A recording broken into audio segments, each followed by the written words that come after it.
بداخلي جرح يصرخ في الزاوية، وبداخلي ألم يأخذني إلى الهاوية، بعيون طفل يصرخ وأمه بعيدة باكية.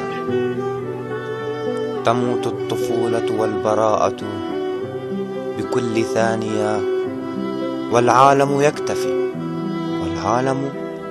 يكتفي بالمتابعة لتلك القصة الدامية. فأين أنتم؟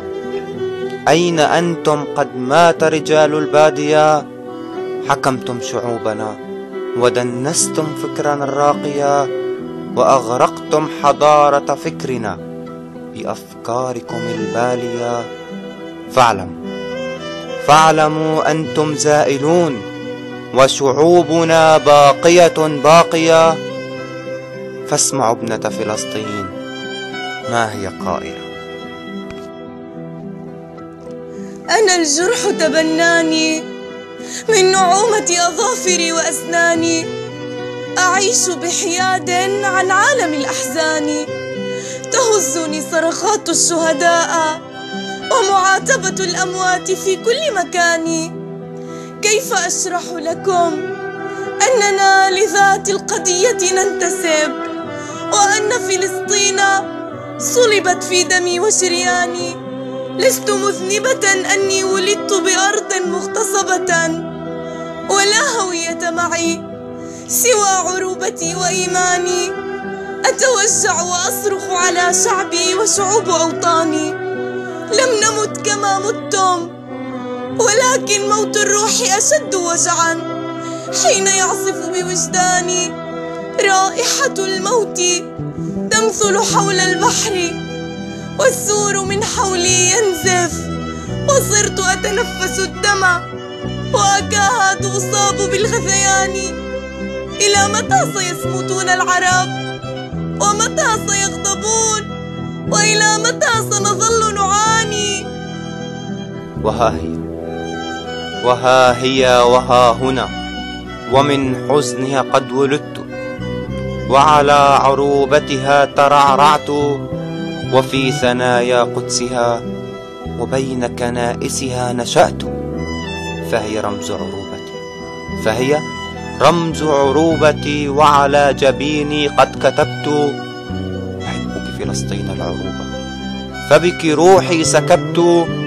حزنك حزني، وجرحك جرحي، وهمك همي، فلا تخافي، فبك روحي فديت، وعمري لعمرك أعطيت. وإن مت فداء لك، اعلمي أني انتصرت. فتلك الأرض المباركة على ترابها كم تمنيت أن أصلي وأركع بقدسها منذ خلقت.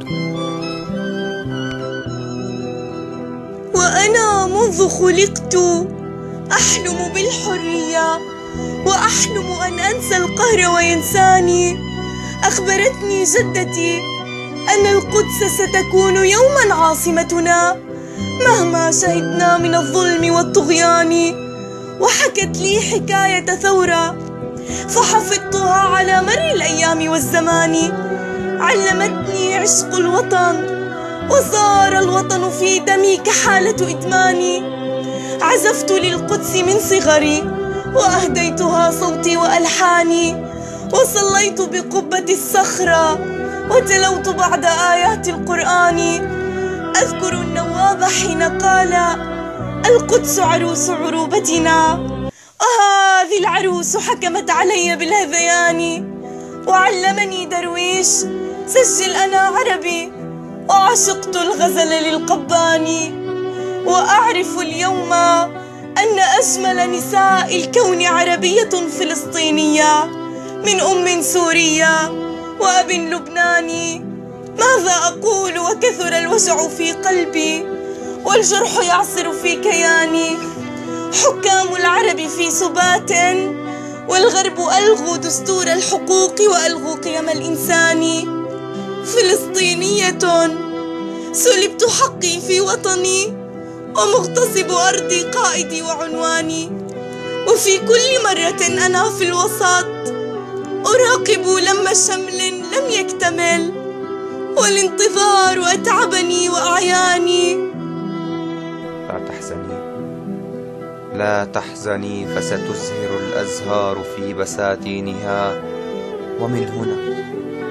ومن هنا سيبدأ النصر، وترتفع في السماء راياتها، وستتغنى الطيور باسمها، ويتفتح الياسمين بأرضها.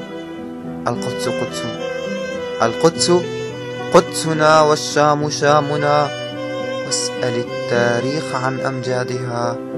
صلاح الدين عائد، وسيطرق الفرح أبوابها. نعم خذلونا، نعم خذلونا، لكن الله معنا يظل سماءها. لا تعاتب العرب يا قدس، لا تعاتب العرب يا قدس، من ذا يعاتب ميتا؟ فها هي رايات الأمل ترتفع بدونهم، بعد أن سقت الدماء ترابها. دماء طفل، دماء طفل، دماء امرأة قد زاد من عزمها، ومهما حدث ستبقى مرفوعة الرأس شامخة بعزها.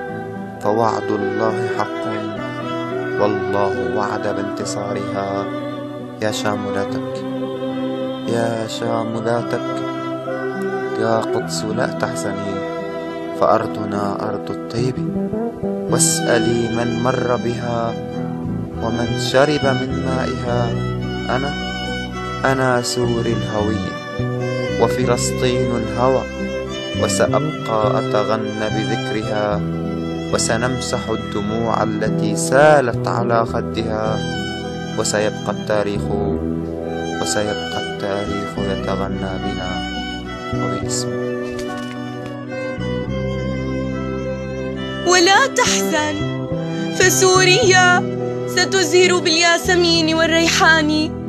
سنصلي لكم أهل اليرموك ودمشق الأبية، وسنطلب لكم الرحمة من الله والاطمئنان. الظلم سيزول والحق سيثور، وسيشنق سجنكم وسجاني. بكيت وبكى من حولي، فشامنا تنزف من وريثك إلى شرياني. ثم نمت ونام معي وجعي، وأيقظني صوت مؤذن الأقصى، وصوت الأمل فيكم وأحياني. سوري أنت شقيق عروبتي، وأنت وكل العرب إخواني.